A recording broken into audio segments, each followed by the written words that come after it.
శ్రీ సూగూరేశ్వర స్వామి వారి పెరుగు అన్నం బానబూతి నైవేద్య కార్యక్రమానికి సంబంధించినది. దీని వెనుక ఉన్న చరిత్రను ఇప్పుడు తెలుసుకుందాం. ఈ కథ 12వ శతాబ్దానికి చెందినది. భక్తి ఉద్యమ నాయకులలో ఒకరైన భక్తి భండారి బసవన్న కళ్యాణపురాన్ని, ప్రస్తుత బసవ కళ్యాణ్, కర్ణాటక, కేంద్రంగా చేసుకుని శివభక్తులైన జంగములను ఒకచోట చేర్చి ఆధ్యాత్మిక కార్యక్రమాలు నిర్వహిస్తున్నారు. ఆయన 1,96,000 మంది జంగములను మహా మంటపంలో పాల్గొనేలా సంకల్పించారు. అయితే 1,90,000 మంది జంగములు మాత్రమే చేరుకున్నారు. ఇంకా 6,000 మంది కోసం బసవన్న అన్వేషిస్తూ ఉండగా, ఆయన భార్య నీలాంబికకు కూడల సంగమనాథుడు కలలో కనిపించి, బసవన్నను కాశ్మీర్కు పంపమని సూచించారు. అక్కడ మహాదేవ భూపాలుడి రాజభవనంలో 6,000 మంది జంగములు ఉన్నారని, వారికి పెరుగు అన్నం బానబూతిని కట్టి పంపితే ఎంతా మంచి జరుగుతుందని ఆయన నీలాంబికకు తెలిపారు. నీలాంబిక కలలోని విషయాన్ని బసవన్నకు చెప్పి, పెరుగు అన్నంతో బానబూతిని తయారు చేసి కాశ్మీర్కు పంపింది. బసవన్న కాశ్మీర్కు చేరుకుని, అక్కడ తేజోవంతుడైన శ్రీ చెన్నవీర శివాచార్యుల సమక్షంలో ఇష్టలింగ పూజలో నిమగ్నమైన 6,000 మంది జంగములను చూసి సంతోషించారు. శ్రీ చెన్నవీర శివాచార్యులు బసవన్నకు సాక్షాత్తు శ్రీ వీరభద్ర దేవుని రూపంలో దర్శనమిచ్చారు. బసవన్న వారి పాదాలకు నమస్కరించి తన మనసులోని కోరికను వెల్లడించారు. పూజ ముగిసిన తర్వాత, బసవన్న ఆ 6,000 మంది జంగములకు నీలాంబిక పంపిన పెరుగు అన్నం బానబూతిని వడ్డించారు. అది అక్షయంగా మారి అందరికీ సమృద్ధిగా లభించింది. ప్రసాదం స్వీకరించిన ఆ జంగములను బసవన్న లింగరూపులుగా మార్చి తన హసుబేలో ఒక రకమైన సంచి లేదా పెట్టె ఉంచి కళ్యాణానికి పంపించారు. ఇక్కడ ప్రస్తావించిన పద్యాలు ఈ సంఘటన యొక్క ప్రాముఖ్యతను తెలియజేస్తున్నాయి.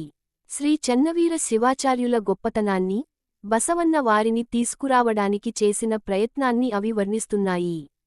మరోవైపు, ప్రతిరోజూ 6,000 మంది జంగములకు ప్రసాదం సిద్ధం చేసే మహాదేవ భూపాలుడికి వారు కనిపించకపోవడంతో ఆయన శ్రీ చెన్నవీర శివాచార్యులను విచారించారు. వారందరినీ బసవన్నతో కళ్యాణానికి పంపించినట్లు శివాచార్యులు తెలిపారు. రాజు ఆ ప్రసాదాన్ని ఏమి చేయాలని అడగగా, శ్రీ చెన్నవీర శివాచార్యులు ఆ ప్రసాదమంతా తానే స్వీకరించారు. ఇది చూసి ఆశ్చర్యపోయిన రాజు దంపతులు ఆయనకు శరణాగతులయ్యారు. బసవన్న గారి కార్యానికి సహాయం చేయడానికి శ్రీ చెన్నవీర శివాచార్యులు కూడా కళ్యాణానికి బయలుదేరగా, మహాదేవ భూపాలుడు తన కుమారుడికి రాజ్యాన్ని అప్పగించి, తన భార్యతో కలిసి ఆయనతో కళ్యాణానికి వచ్చారు.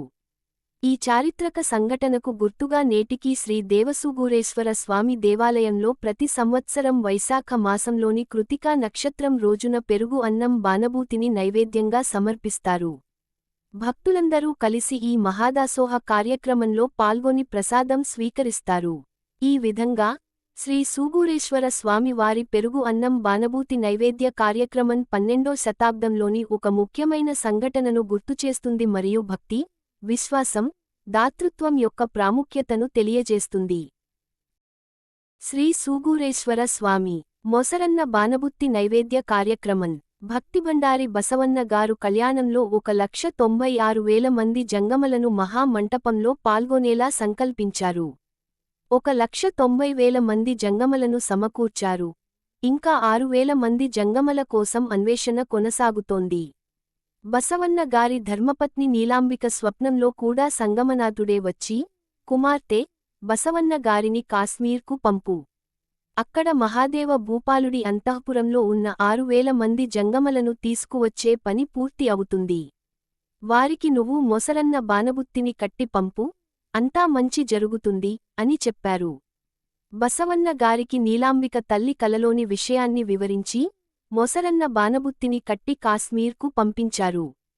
కాశ్మీర్కు చేరుకున్న బసవన్న గారు తేజోమయంగా ఉన్న శ్రీ చెన్నవీర శివాచార్యుల సమక్షంలో ఇష్టలింగ పూజలో నిరంతరంగా నిమగ్నమైన జంగమలను చూసి సంతోషించారు. శ్రీ చెన్నవీర శివాచార్యులు శ్రీ వీరభద్ర దేవుడిగా బసవన్న గారికి కనుల ముందు సాక్షాత్కరించగా, బసవన్న గారు వారి పాద పద్మాలకు నమస్కరించి తమ మనసులోని మాటను విన్నవించారు. లింగార్చన ముగించిన 6,000 మంది జంగమలందరికీ మొసరన్న బానబుత్తిని వడ్డించారు. అక్షయమైన మొసరన్న బానబుత్తి అందరికీ సమృద్ధిగా లభించింది. ప్రసాదం స్వీకరించిన 6,000 మంది జంగమలను లింగరూపులుగా చేసి బసవన్న గారి హసుబెలలో ఉంచి కళ్యాణానికి పంపించారు. సందర్భం ఆసుకవిత్వం జానపదం. రుద్ర వీరభద్రావతార కాశ్మీర రాజు ముద్ర ఇంట్లోని ప్రమదగన 6,000 మంది దొంగ అయిన అతి శుద్ధ మూర్తి చెన్నవీర బసవ దొంగిలించి తీసుకురావడానికి వచ్చారు ధీరులందరూ కలిసి.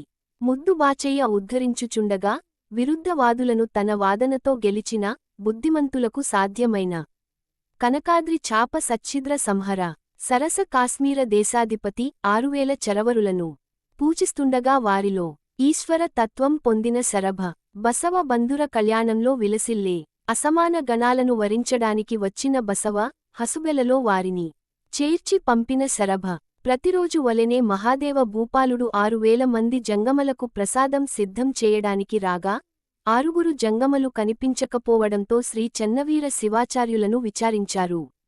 అందరు జంగమలను కళ్యాణానికి బసవన్న గారితో పంపించినట్లు తెలిపారు. 6,000 మంది జంగమల కోసం సిద్ధం చేసిన ప్రసాదాన్ని ఏమి చేయాలని రాజు అడగగా శ్రీ చెన్నవీర శివాచార్యులు ఆ ప్రసాదమంతా తనకు ఇవ్వమని చెప్పి ఆ ప్రసాదమంతా స్వీకరించారు.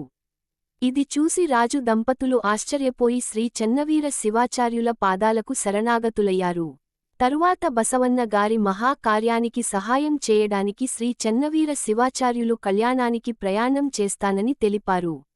అప్పుడు మహాదేవ భూపాలుడు కుమారుడికి రాజ్యభారాన్ని అప్పగించి తన ధర్మపత్నితో కలిసి శ్రీ చెన్నవీర శివాచార్యులతో పాటు కళ్యాణానికి వస్తారు. ఈ సంఘటనకు గుర్తుగా నేటికీ శ్రీ దేవసూగూరేశ్వరుని దేవాలయంలో ప్రతి సంవత్సరం వైశాఖ మాసంలోని కృత్తికా నక్షత్రం రోజున మొసరన్న బానబుత్తి నైవేద్యం చేసి భక్తులందరూ సంతోషంగా ప్రసాదం స్వీకరించే మహాదాసోహ కార్యక్రమం తప్పకుండా జరుగుతూనే ఉంది. ఇదే సంవత్సరం మే 13, 2025 మంగళవారం నాడు సుక్షేత్ర దేవసూగూరు శ్రీ సూగూరేశ్వర దేవస్థానంలో త్రిదశార్చకులు మరియు సద్భక్తులు నిర్వహించే శ్రీ సూగూరేశ్వర స్వామికి మొసరు బానబుత్తి నైవేద్య భూరి గణారాధన కార్యక్రమంలో పాల్గొని మహాప్రసాదం స్వీకరించి శ్రీ సూగూరేశ్వర స్వామి కృపకు పాత్రులు కావలసిందిగా వినతి. సమస్త వీరశైవులకు శరణార్థి. మీ పుటాని సురేష్ నంద్యాల.